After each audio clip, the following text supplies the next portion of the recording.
There's something about a fast-paced, cosmopolitan city that truly inspires entrepreneurs. As part of Local Success Season 2, I will be introducing you to 12 very talented entrepreneurs. As we follow their journey, we discover what it took for them to get to where they are today.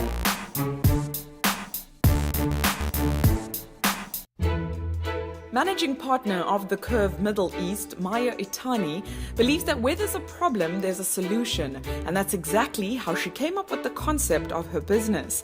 Maya struggled to find recreational classes that weren't your everyday mainstream type of activities.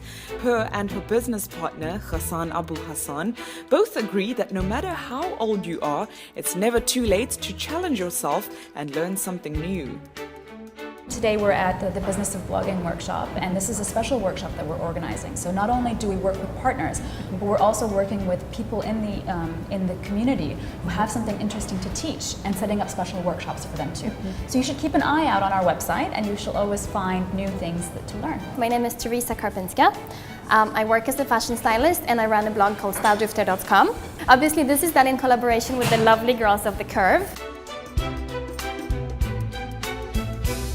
What is The Curve all about, really? Different types of classes in Dubai, such as photography, cooking, yoga, anything that you want to learn as an adult. And you can actually read ratings and reviews about these classes and book it online instead of having to book over the phone or in person. Why would I choose, going through The Curve rather than just dealing directly with these different companies or organizations? You don't have to speak to anybody, and you don't have to actually go down in advance to pay. So that's really the benefit of booking online. You can do it at 2 a.m. in your pajamas.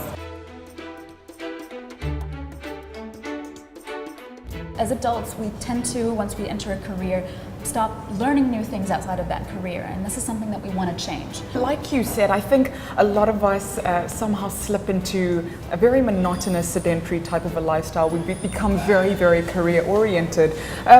What exactly is The Curve sort of doing for the residents of the UAE? Yeah, so The Curve isn't just a business for us. It's really, we want to bring around social change. We want adults to understand that it's not just kids who learn, it's not just kids who have after-school activities or hobbies. It's really about getting out of your rut, breaking the sedentary lifestyle, and specifically in Dubai, because most people here are expats and they come to work.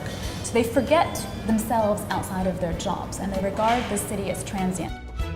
I'm kind of curious who you are and what you do. What are your goals, passions? Why are you here? Favorite pets, shoe size, I don't know. Things you think I may need to know in order to give you what you need and to get out of this class. You came from the corporate world, and I'm sure you've been in the corporate world for a good couple of years. Yeah. Why did you choose to become an entrepreneur, and what are some of the life lessons that you learned from this whole journey? I've wanted to run my own business since I was 15, so I think it's something that's been ingrained in me since forever. But there was never the right idea, and that was what I always waited for, because I believe in starting a business that solves a problem. So when I came across a problem that I was facing that I could bring a solution for, that's when the idea of The Curve came about. Leaving the corporate world definitely was not an easy decision. There's a lot that I learned from the corporate world, and I will never deny that it's a great foundation for anybody who wants to be an entrepreneur. But this is a totally different experience, and it's rewarding beyond belief. It's tough, and if it's taught me anything, it's patience, which is not something that I'm known for, as if you ask anybody who knows me. So it's taught me really that everything that's worth having is hard work. You know how when you grow up you're forced to study to become a lawyer or a doctor or take a degree in finance? My Polish mom forced me to study business management. I actually have a degree in finance, but because I was more or less bullied into taking my degree, the day I got my master's, I decided to start working as a flight attendant. If given the opportunity, would you do this all over again? Let me get this one right first, then I'll think about that. No, but yes, I think entrepreneurship is definitely a more suited lifestyle for me. Having the option to change things and see immediately the result, whereas in a big corporate company, things can be so minuscule. It's definitely much more up my alley, and I'm loving every minute of this.